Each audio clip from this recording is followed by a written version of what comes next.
Well, ladies and gentlemen, I have a special guest here with me today. I'm joined by Eternal Featherweight and Fight of the Year 2024 winner, Kevin Kophamel. Kevin, thank you for joining me here inside the Eternal Cage. Thank you so much for having me. Thank you for having me here, guys. I can confidently say I'm one of the few men to share a cage with Kevin that enjoys themselves, is happy to be in your presence inside the Eternal Cage. You do some fantastic work. Now listen, Kevin, I want to go back a little bit, and for those who don't know, you were the winner of the Fight of the Year in 2024. You got the last minute call up to fight Harry Webb for the Eternal lightweight title. Last minute, you took the fight. Everyone was writing you off, and you delivered one of the performances of a lifetime. It took it all the way to a close split decision, and your stock rose dramatically. Talk to me about, take me back to that time, taking that fight. What was going through your head? What was going through your head as you were in the cage there, and ultimately, what that did for you as a human being and a mixed martial artist, that fight? Thank you very much. That's a great question. So I'll start off with the fight itself. So that whole kind of story was just insane. I was scheduled to fight, I was scheduled to fight Ethan Mitchell, and that got pulled out, and I ended up fighting Harry. On 6 hours notice, I get the call. I remember I was literally eating a bowl of Cocoa Pops, and then my phone rings. Steve is calling me. I'm thinking, oh, this isn't good. Why am I getting a call from my coach? I answer the phone. He says, okay, I've got an opportunity for you here. Do you want to fight Harry Webb for the lightweight title? The first thought that went through my head was like, shit, like, I don't fucking want to fight Harry for the... I was like, I think I'm good. I saw all his highlight reels. And then in that moment, I guess I questioned why I wouldn't fight him. And it came down to like belief.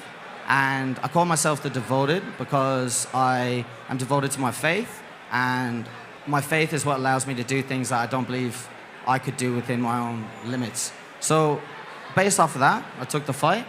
And then I think the rest is history. I mean, you saw the fight. It was crazy. It was a whirlwind of emotions. I hit him as hard as I could. He hit me as hard as he could. And we both didn't want to go down for 5 solid rounds. And that was one of my favorite fights. I think my favorite fight I've ever had. And I think that just goes to show us what Eternal is all about. We've got young boys here that people don't even know the names of. I know that I felt like I didn't deserve to fight Harry at the time.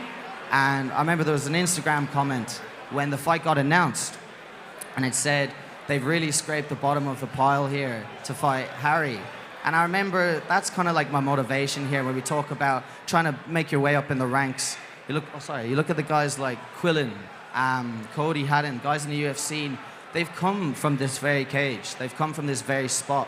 And people didn't know who they were. And they've taken these opportunities and they fought their heart out, and now they get to do it on the world stage.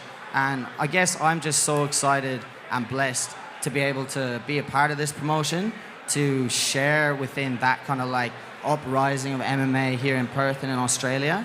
And I'm just gunning for the future, and I'm gunning for whatever future God has in store for me in this sport.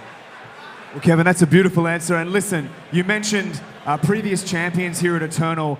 It's no secret that a title here at Eternal MMA holds weight moving on into the UFC. The likes of Jack Della Maddalena, a former champion who fights Islam Makhachev and defends his welterweight title at UFC 322. So you have secured a shot at the featherweight title next. The date is undisclosed for now. You will be facing the winner of Justin Van Heerden versus George Mangos, which will be our main event tomorrow night at Eternal 101. Give us your thoughts on that matchup there, and what it means to you to potentially hold a Eternal title and the weight that holds.